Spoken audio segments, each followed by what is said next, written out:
Hello అండి, నేను మీ సాయి ధనలక్ష్మి. ఇవాళ మీకు ఒక స్పెషల్ స్వీట్ చూపిస్తానండి. బొప్పాయి హల్వా. ఈ మధ్య ఫంక్షన్లో చాలా ఎక్కువగా పెడుతున్నారు కదండి. చాలా స్పెషల్గా అనిపిస్తుంది. మనం ఇంట్లో ఎంత ఈజీగా చేసుకోవాలి.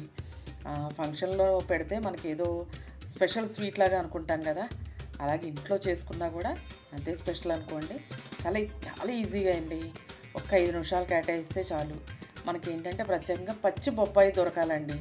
పండుదైతే మార్కెట్లో దొరికేస్తుంది. కొంచెం పచ్చిది దొరకడం కష్టం కదా. దొరికినప్పుడు మట్టుకు వదలకండి. ఇది చేసుకోండి, చాలా బాగుంటుంది. ఇలా చేసి ఇంట్లో పెట్టామనుకోండి, పిల్లలు కూడా చాలా హ్యాపీ ఫీల్ అవుతారు కదా. నేను చక్కగా తురిమేసుకుని మన కొబ్బరి తురుముకున్నట్టు తురుముకోవడమేనండి ఈ పచ్చిబొప్పాయిని.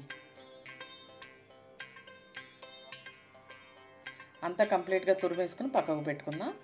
ఇంతే అండి. ఇలా తురిమేసుకుని దీనికి ఇంకా ఏమేం కావాలనేది నేను చూపిస్తాను. మనం స్టవ్ వెలిగించేసుకుని మూకుడు పెట్టుకుని ఒక 3 స్పూన్లు నెయ్యి వేసుకోవాలి. కొంచెం నెయ్యి ఎక్కువ పడుతుందని చెప్పాలండి దీనికి. బాదం పప్పులు, పిస్తా, జీడిపప్పు వేసాను.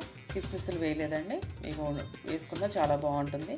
కానీ బాదం పప్పులు అలాగే పప్పుల్లా వేయించానని అనుకోకండి. అవి తీసేస్తాను మధ్యలో. అవి ఏం చేస్తాను అనేది కూడా మీకు చూపిస్తాను. చక్కగా ఎర్రగా వేయించేసుకుని పక్కకు పెట్టేసుకుందాం. పిస్తా పప్పు ఉందని వేసానండి, ఆప్షనల్ అంతే. జీడిపప్పు కిస్మిస్లు ఉంటే చాలు. బాదం పప్పు ఉంటే కొంచెం వేసుకుంటే బాగుంటుందండి. నేను ఎలా వేసుకున్నాను అనేది మీకు మధ్యలో చూపిస్తాను. కొలతకి ఒక గిన్నె తురుము అయిందండి. అది మొత్తం 2 కాయలు. మళ్ళీ అదే గిన్నెతో పంచదార కూడా వేసుకోవాలి. ఎందుకంటే మనకి కొలత ఉంటేనే కదా కొంచెం పర్ఫెక్ట్గా తెలుస్తుంది ఎలా చేసుకోవాలనేది. 4 ఇలాచీలు. అలాగే ఆ గిన్నె పంచదార తీసుకున్నాం కదా, మిక్సీ పట్టేసుకుందామండి మొత్తం. అలాగే వేసుకోవచ్చు అనుకోండి. ఈ బాదం పప్పు ఏం చేస్తానని అన్నాను కదా, మిక్సీ పట్టేస్తానండి పంచదారతో పాటు. చాలా బాగుంటుంది టేస్ట్ అయితే. ఈ బాదం పప్పుతోటే టేస్ట్ అంతా మారిపోతుంది అనమాట. చాలా స్పెషల్గా అనిపించింది. సరే కొంచెం అయితే నలగదు కదా అని మొత్తం మిక్సీ పట్టేసాను నేను అనమాట. ఇలాచి, బాదం పప్పు, పంచదార. తర్వాత ఈ కొంచెం మగ్గిపోయేవాళ్ళండి. కొంచెం ఆ పచ్చివాసన పోయేంత వరకు చాలండి. మరీ మనం బాగా ఇది చేసే అవసరం లేదు. తర్వాత ఈ పౌడర్ అంతా దాంట్లో వేసేసుకుని ఇలా పౌడర్ బట్టి వేసుకున్నాం కదా, అసలు ఊరికే మెల్ట్ అయిపోయిందండి. అసలు 5 నిమిషాలు కేటాయించామంటే స్వీట్ రెడీ. మంచి స్వీట్ రెడీ. మనకి పచ్చి బొబ్బస్కాయ దొరికితే చాలు, ఈజీగా చేసేసుకోవచ్చండి.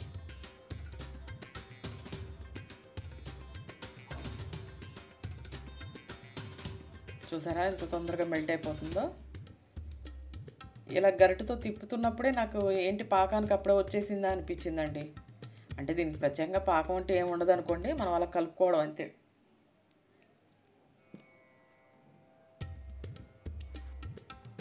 అంతా కలిసేటట్టు ఒకసారి కలిపేసుకుని,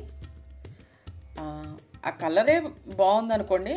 కాకపోతే ఏంటంటే బొప్పాయి ప్రతిసారి ఆ కలర్ దొరకదు. అంటే కొంచెం ఇది పచ్చిగా ఉన్నా కూడా లైట్ ఎల్లో కలర్ ఉంది.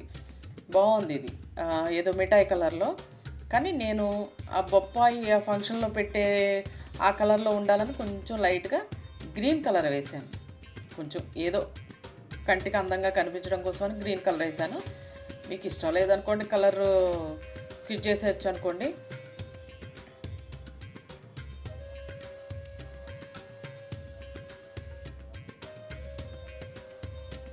ఒకసారి కలిపేసుకుని జీడిపప్పు, పిస్తా పప్పు వేసేసానండి. కలుపుకుందాం ఒకసారి.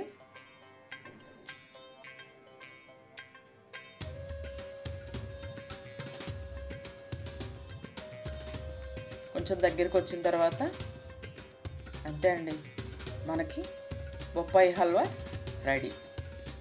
పెద్ద బ్రహ్మ విజయం కాదండి ఇది. ఫంక్షన్లో ఎంత స్పెషల్ స్వీట్ అయిపోయిందనండి. ఈ మధ్య అయితే అందరూ పెడుతున్నారు అనమాట చాలా స్పెషల్గా. చాలా టేస్ట్గా చాలా బాగుందనమాట అండి. అసలు బ్రహ్మాండం, మాటలు సరిపో. మీరు ఈ బొప్పాయి హల్వా చేసుకుని మీకు ఎలా వచ్చిందనేది చెప్పండి. అలాగే ఈ వీడియో ఎలా ఉందా ఏంటి అనేది కూడా కామెంట్ చేసి చెప్పండి. మీకు ఈ వీడియో నచ్చితే కనుక లైక్ చేసి షేర్ చేసి తప్పకుండా సబ్స్క్రైబ్ చేసుకోండి.